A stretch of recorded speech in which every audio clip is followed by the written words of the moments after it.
Hey guys, I'm back with a brand new video, and in this video I'm going to be showing you guys 20 plus hidden features of the iOS 11, features that Apple didn't mention, features that most people don't know, so let's get right into it. Alright, first one is the dark mode. Now this is something that was rumored a lot, that with iOS 11 we'll see a full dark theme, but it didn't really happen. But still, you can go into settings, accessibility, go ahead and click on display accommodation, invert color.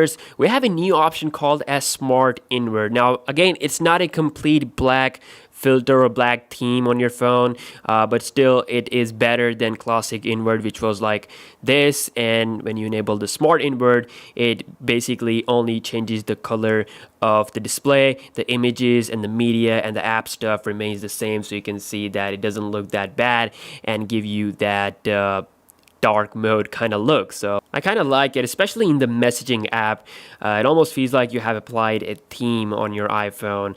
It's like a dream come true for Apple fans. But personally, I wanted to see an Apple theme engine with iOS 11, but that didn't happen. So yeah, this is the closest you can get with the hidden smart invert feature. Next up, we have advanced one-handed mode. Now previously we had this where we tap the home button a couple of times and the apps come down and you can easily press it with one hand. But now you can do it a bit more advanced way, where you can 3D touch the globe in the keyboard and get this. If you press this here, it goes there, and if you want it on the left, you can do that by pressing this. So this is something that was available on Android for quite a lot of time, but now it's finally here on iOS, so a bit advanced form of one-handed operation right there. Next up, we have type to Siri feature, where you don't have to speak to your AI assistant every single time and look like a jerk in public. So now with the help of this option, you can just type in whatever you want to search. So going into Siri,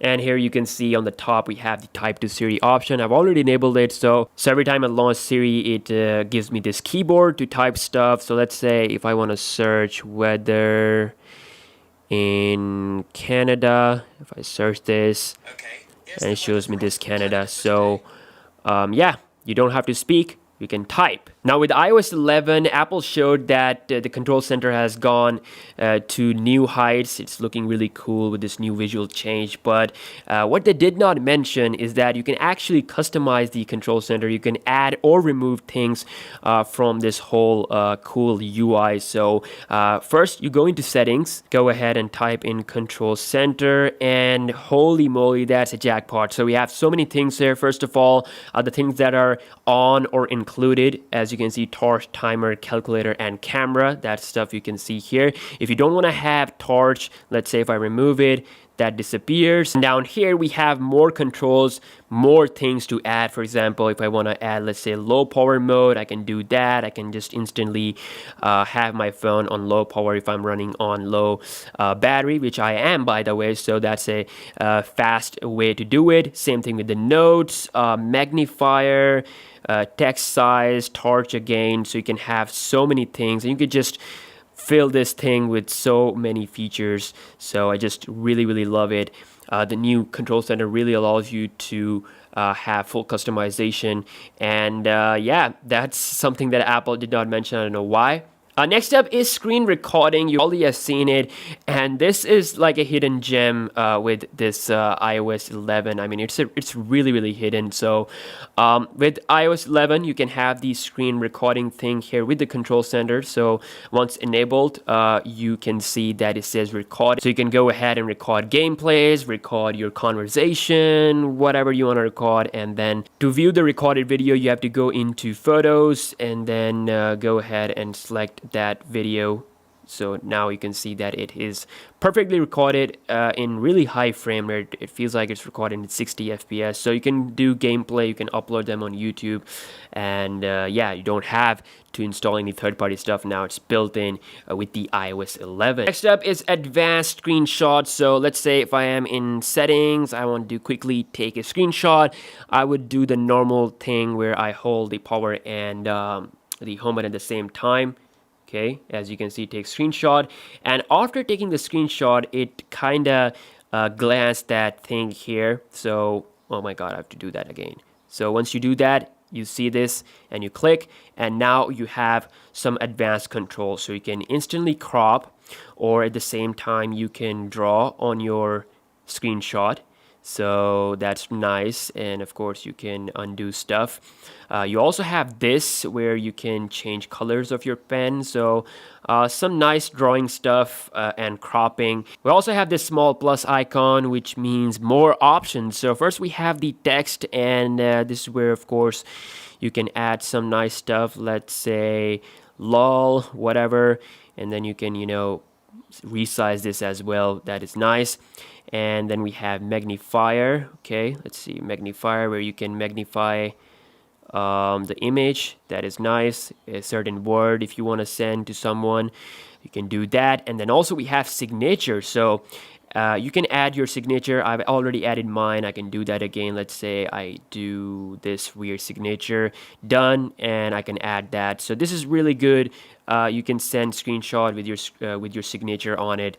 That's nice. Next up, if you go into settings and go into general and scroll all the way down, you can see now we have a shutdown button right below the reset button. So I don't know why Apple included it. Maybe it's for those people who have broken power buttons, so you can just quickly do that. So a not so cool but a hidden thing, you can say, with iOS 11. That's the dedicated shutdown button. With iOS 11, you get a dedicated option for emergency services, and here you can set up the emergency call. And if you turn on this auto call option, what this will do is that it will call 911 or whatever the emergency number is if you press the power button 5 times. So it's good, and Apple is taking this to the next level by having a dedicated option for this, not hidden previously with the iOS 10. Next up, we have the battery suggestions. So if you go into settings, go ahead, tap on battery, and this is where you're gonna see the battery life suggestions from the software itself. So now currently I have the auto lock on never, so my phone will never sleep. So it says that enable auto lock. That's gonna increase the battery. And I mean, if you have some settings on your phone that's gonna be draining your battery, the software will automatically suggest that you should go ahead and turn it off. So yeah, that's the new battery life suggestion. With iOS 11, instead of iCloud and storage option that we got previously with iOS 10, now we just have this option called as iPhone storage. Going into iPhone storage, you can see first it shows you the full status of your storage, as you can see how much it's used, how much it's free.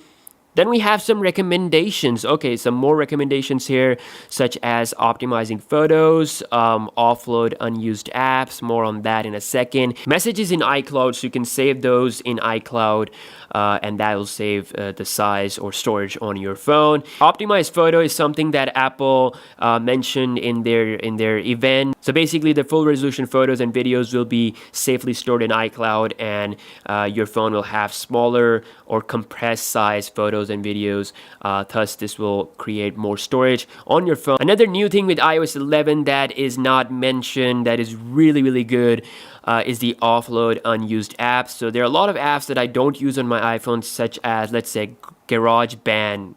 So as you can see, it shows me that the app size is 1.56 gigs, and it has a 3 MB of document and data. So I can offload the application, and what this will do is that it's actually going to delete the application while backing up the documents and data, which basically gives you the option to reinstall the application. And once you reinstall, all your app save, app data, your document basically will reappear. So that's why it created that backup of 3 MB. So that's really nice. The apps or heavy things that you don't use, you can delete them, and if you want to reinstall them, you can do that in future and have that data stored as well. Another thing that I've noticed with iOS 11 is link sharing. So on previous iOS 10, when you 3-touch the link in a messaging app, you basically get 3 options, such as open the link, add to reading list or copy. Now with iOS 11, if you 3D touch, you get a option, fourth option called as share, so you can quickly share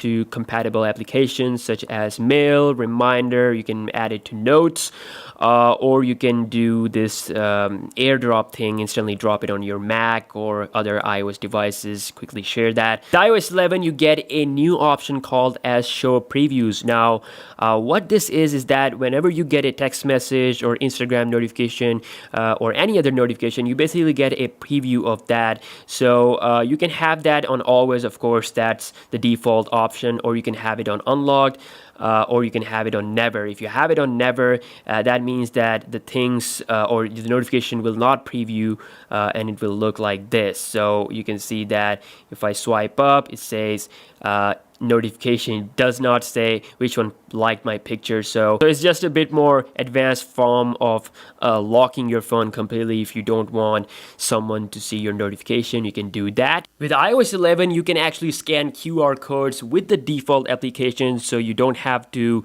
install any other third-party application. So open up camera and point the camera towards a QR code like this, and this basically scans this automatically, and you can see the prompts to open the Safari. So it says open audionic.co in Safari, whatever the product is, and it takes you directly to that website. So yeah, a really good addition with iOS 11 is scanning of QR code. In iOS 11, the app icons in the dock will have no text, so whatever application I want to add, let's say if I want to add Geekbench 4 here, you can see the text disappears. So yeah, that's something cool, I guess. Safari has a new privacy option which allows you to turn off cross-site tracking, which is a security exploit. So turning it on will give you a bit more privacy, so that's something that Apple added with the default Safari options.